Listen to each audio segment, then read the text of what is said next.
ಈಗ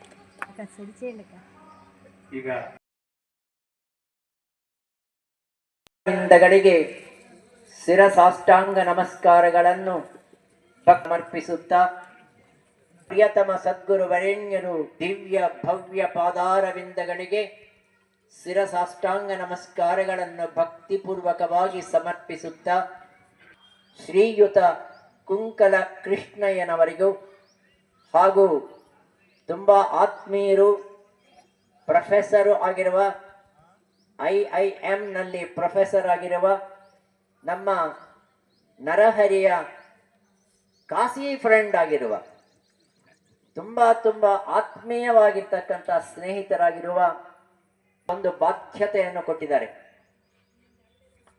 ಈ ಸಮಾರಂಭ ಯಾತಕ್ಕೆ ಅನ್ನೋದು ಬೇಕಾದಷ್ಟು ಜನಕ್ಕೆ ಗೊತ್ತಿದೆ. ಮಾತೃಶ್ರೀ ನಾಗವೇಣಮ್ಮನವರು 1926ರಲ್ಲಿ ಚಿತ್ರದುರ್ಗ ಜಿಲ್ಲೆಯ ಮರಡಿಹಳ್ಳಿನಲ್ಲಿ ಅವರು ಚೈತ್ರ ಶುದ್ಧ ದಶಮಿ ಆ ಗ್ರಾಮದಲ್ಲಿ ಶ್ರೀಯುತ ಶ್ರೀನಿವಾಸರಾವ್ ಶ್ರೀಮತಿ ಜಾನಕಮ್ಮನವರ ಪುತ್ರಿಯಾಗಿ ಜ್ಯೇಷ್ಠ ಪುತ್ರಿಯಾಗಿ ಜನನವನ್ನು ಪಡೆದಿರ್ತಕ್ಕಂಥವರು ಮಾತೃಶ್ರೀ ನಾಗವೇಣಮ್ಮನವರು. ಅವರ 12ನೇ ವರ್ಷಕ್ಕೆ ಮದುವೆ ಆಗಿದೆ.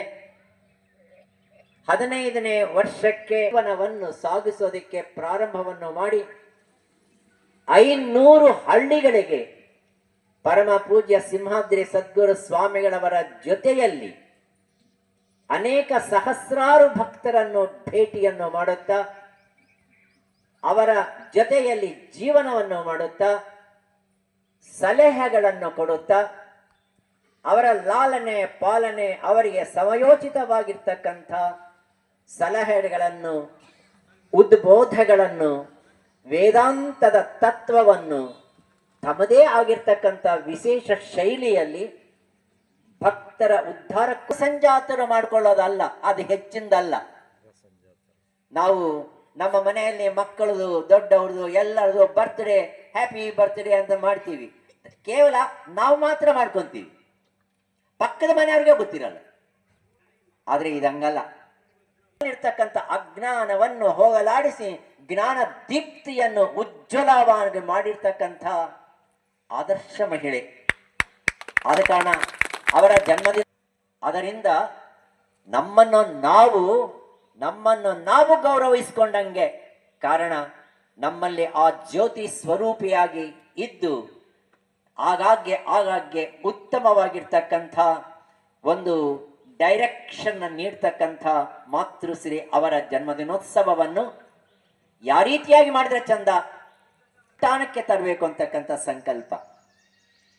ಅವರ ಹೆಸರಿನಲ್ಲಿ ನಿಮಗೆ ಎದುರುಗಡೆ ಕಾಣುತ್ತೆ, ನಿಮಗೆ ಹಿಂದ್ಗಡೆ ಉತ್ತಮವಾಗಿರ್ತಕ್ಕಂಥ ಒಂದು ಭವನ ನಿರ್ಮಾಣ ಆಗಿದೆ. 43 ಅಡಿ ಅಗಲ, 90 ಅಡಿ ಉದ್ದ ಇರತಕ್ಕಂಥ ಭವ್ಯವಾಗಿರ್ತಕ್ಕಂಥ ಮಾತೃಶ್ರೀ ಅವರ ಹೆಸರಿನಲ್ಲಿ ಭೋಜನಾಲಯ ತಯಾರಾಗಿದೆ. ಅದರ ಮೇಲೆ ಪರಮ ಪೂಜ್ಯ ಸಿಂಹಾದ್ರಿ ಸದ್ಗುರು ಸ್ವಾಮಿಗಳವರ ಸಭಾ ಭವನ, ಅದಕ್ಕೆ ಫ್ರೇಮ್ ವರ್ಕ್ ಏನು ಆಗಬೇಕಾಗಿದೆಯೋ ಅದು ತಯಾರಾಗಿದೆ. ಮತ್ತೆ ಇದು ಸಂಪೂರ್ತಿ ಆಗಬೇಕಾದ್ರೆ ಸ್ವಲ್ಪ ದಿನ ಆಗುತ್ತೆ.